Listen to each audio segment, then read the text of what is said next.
Palm trees swayed gently in the balmy night air. The moon cast an eerie glow on the opulent mansion. Inside, the staff slept, unaware of the tragedy unfolding in their employer's backyard. A scream pierced the stillness. The night watchman, making his rounds, stumbled upon a sight that would forever be etched into his memory.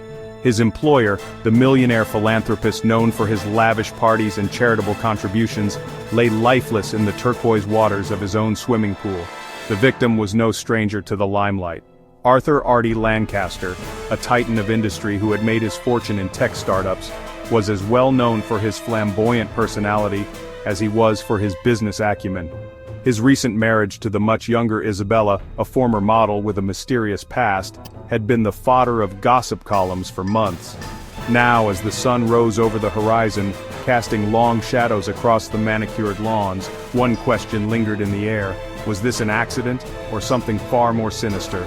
The staff, huddled together in the vast kitchen, whispered amongst themselves. They had all heard the stories, the rumors of infidelity, the hushed arguments that seemed to plague the seemingly perfect couple. The police arrived quickly, their faces grim as they cordoned off the area.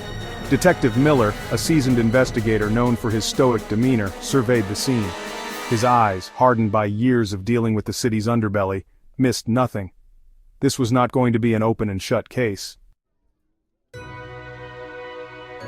Arthur Lancaster, a self-made man who had clawed his way from humble beginnings to the pinnacle of success, was a study in contrasts.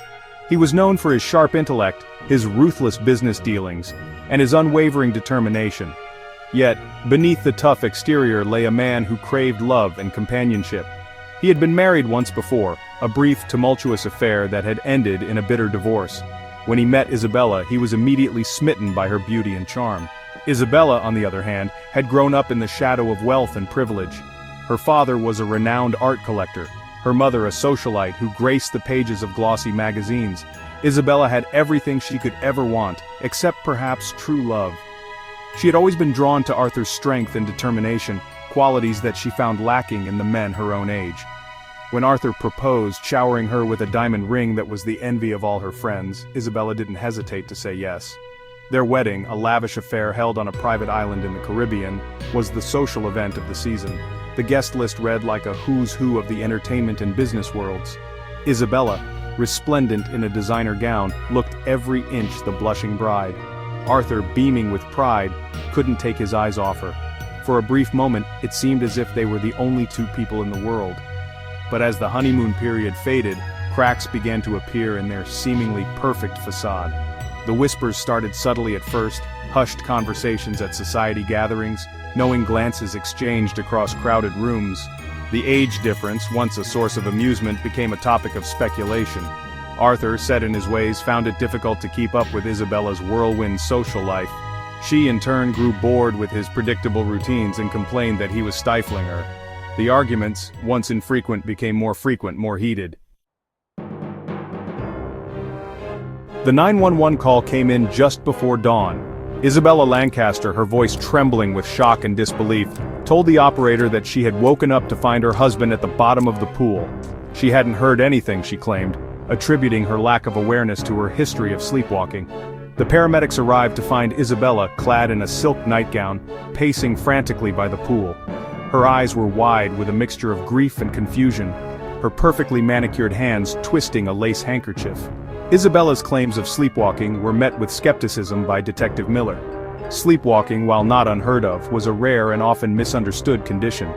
He had heard of people driving cars, even committing acts of violence while sleepwalking, but never something like this.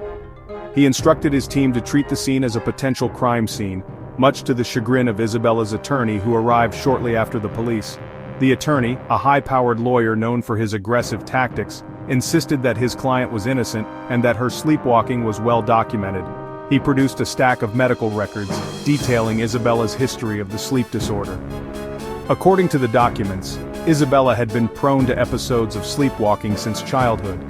Her episodes, though infrequent, were often vivid and disturbing, marked by sleep-talking, night terrors, and even sleep-related eating disorder episodes. News of Arthur Lancaster's untimely demise spread like wildfire through the city. The media, always hungry for a sensational story, descended upon the Lancaster mansion like a pack of vultures. Cameras flashed, microphones were thrust into the faces of anyone who dared to venture near the property. Speculation ran rampant, fueled by a steady stream of leaks from unnamed sources within the police department. Was it an accident, suicide, or something more sinister? The public, captivated by the story, devoured every detail, no matter how salacious. Theories abounded, ranging from the plausible to the outlandish. Some whispered that Arthur, burdened by financial troubles he'd kept hidden from the public, had taken his own life. Others speculated that he had been the victim of a jealous business rival or perhaps even a scorned lover. And then there were those who believed Isabella's story, arguing that a woman as delicate and fragile as she could never harm a fly, let alone her own husband. Amidst the swirling vortex of rumors and accusations, Detective Miller and his team worked tirelessly to piece together the events of that fateful night. They interviewed the Lancaster staff, combed through financial records, and scoured the mansion and its grounds for any shred of evidence that could shed light on Arthur's death. The pressure was on, not only from the media and the public, but also from within the department. The Lancaster case, with its high-profile victim and even more high-profile suspect, had the potential to make or break careers.